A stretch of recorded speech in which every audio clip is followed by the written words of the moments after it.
देखिए, तहव्वुर राणा का भारत आना मोदी सरकार की अभूतपूर्व सफलताओं में से एक है, जिसमें 3 पक्षों के ऊपर प्रधानमंत्री श्री नरेंद्र मोदी जी के नेतृत्व में काम हुआ। एक, मजबूत रूप से कानूनी पक्ष और अकाट्य साक्ष्य रखना। दूसरा, कुशल कूटनीतिक दक्षता यानी डिप्लोमेटिक डेक्सटेरिटी। और तीसरा, दृढ़ इच्छा शक्ति। और जहां तक कांग्रेस पार्टी ये आरोप लगाए कि किस सरकार ने क्या किया,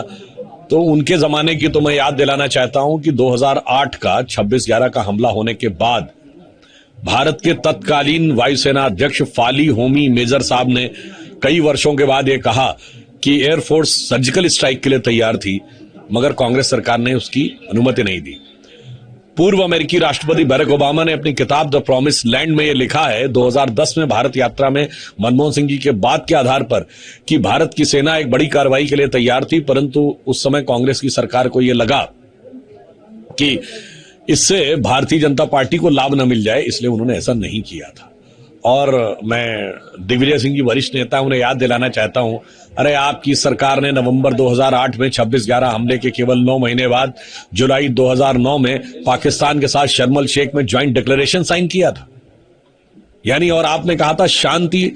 वार्ता आतंकवाद से प्रभावित नहीं होगी, यानी लोग मारते रहेंगे और हम वहां शांति के गीत गाते रहेंगे। और इतना ही नहीं, दुखद बात यह थी कि उस ज्वाइंट डिक्लेरेशन में बलूचिस्तान उसका हिस्सा था, यानी परोक्ष रूप से भारत सरकार बलूचिस्तान में अपना इन्वॉल्वमेंट मान रही थी। इतना शर्मसार करने वाला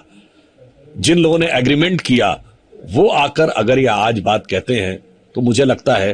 कि ये बहुत दुखद और विडंबनापूर्ण लगता है। हां, जहां तक वो ये कह रहे हैं कि उनकी सरकार ने डोजियर में तहव्वुर राणा का नाम भेजा था, तो मैं कांग्रेस पार्टी को और उनके वरिष्ठ नेता श्री दिग्विजय सिंह जी को बता देना चाहता हूं, जनाब आप क्या बात कर रहे हैं। आज तो पाकिस्तान यूएन को भेजे गए भारत के खिलाफ डोजियर में आपके नेता राहुल गांधी जी का नाम कोट करता है। मुझे लगता है इससे ज्यादा शर्मसार करने वाली बात कांग्रेस पार्टी के लिए नहीं हो सकती है। इसलिए जो कांग्रेस पार्टी कह रही है वो यथार्थ के धरातल पर कितना असत्य है ये साफ हो जाता है। तो उनके इस बयान को मैं एक पंक्ति में कहना चाहूंगा कि आतंकवाद के मुद्दे पे यदि कांग्रेस और यूपीए कहे कि वो मोदी सरकार से बेहतर काम कर रही है, तो इस पे मुझे एक पंक्ति याद आती है, एक शेर याद आता है कि सच जरा सा घटे या बढ़े तो सच सच न रहे, मगर झूठ की तो कोई इंतहा नहीं और लाख चेहरे बदल के आ जाते हैं ये, पर आईना कमबख्त झूठ बोलता ही नहीं। देखिए, वक्फ बिल समस्त संवैधानिक प्रक्रियाओं को व्यवस्थित रूप से पूरा करने के बाद, यानी पहले वो बिल संसद में आया,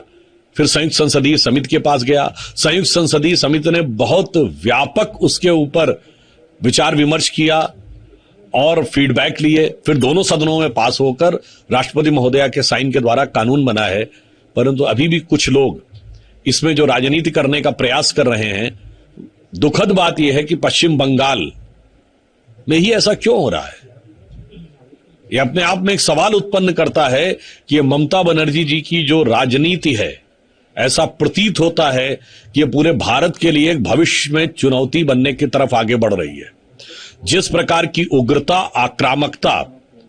भारत की व्यवस्था के प्रति अवमानना इसमें दिखाई पड़ती है, तो चूंकि एनडीए गठबंधन के पार्टी हैं, तो मैं राहुल गांधी से भी पूछना चाहता हूं, आपने कहा था आपकी लड़ाई इंडियन स्टेट से भी है, तो क्या यह इंडियन स्टेट से लड़ने का एक तरीका है। और ममता जी को भी हमें बता देना चाहते हैं, ममता जी किसी गलतफहमी में मत रहिएगा। याद रखिएगा, ये वही बंगाल था जहां 16 अगस्त 1946 को डायरेक्ट एक्शन भी जिन्ना ने यहीं से शुरू किया था, और उसके बाद 1 साल के अंदर देश में क्या हुआ था। तो आप उस नक्शे कदम पे दोबारा चलने से बचिए, अन्यथा देश का नुकसान तो है ही, आपकी पार्टी